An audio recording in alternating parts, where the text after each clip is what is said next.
ঈদের বাকি আর মাত্র দুদিন, এরই মধ্যে জমে উঠেছে কোরবানির পশুর হাট। এ বিষয়ে আলোচনাতে রাজশাহী থেকে যুক্ত হচ্ছেন আমার সহকর্মী তারেক মাহমুদ। তারেক, দুপুরেই দেখছিলাম সেখানকার হাট বেশ জমে উঠেছে। কেনাবেচা কেমন চলছে এবং দাম নিয়ে ক্রেতা বিক্রেতারা কি বলছেন? সিলন ফ্যামিলি ব্লেন্ডের কড়ালিকার আর সতেজ সাদের পারফেক্ট ব্লেন্ডে স্বপ্নেরা মেলুক টানা।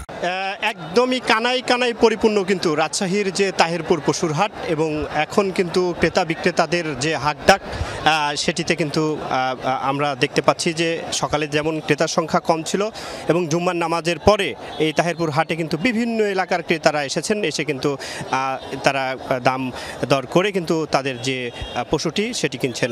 এবং এখন পর্যন্ত আমি যতটুকু দেখেছি যে দুপুরের পরে দাম কিছুটা সহনীয় হয়েছে এবং এই স্থানীয় যারা ক্রেতা রয়েছে এর পাশাপাশি যারা ঢাকার পাইকাররা রয়েছেন তারাও এসেছেন, এবং যে বিশেষ করে মাঝারি এবং যে ছোট গরু সেগুলো কিন্তু বেচা বিক্রি সব থেকে বেশি হচ্ছে, এবং ক্রেতা বিক্রেতাদের যে দরদাম নিয়ে যে হাকডাক সেটি কিন্তু এখন জমে উঠেছে। এবং বিশেষ করে যে দুই দাঁতের গরু কোরবানি দিতে হয়, এবং এই হাটে ক্রেতারা আসছেন এবং গরুর দাঁত দেখছেন, দেখে কিন্তু তারপরে গরু কিনছেন। যেমন 4 দাঁতের গরু বেশি বিক্রি হচ্ছে, এছাড়াও 6 দাঁত এবং 8 দাঁতের গরু কিন্তু বিক্রি হচ্ছে।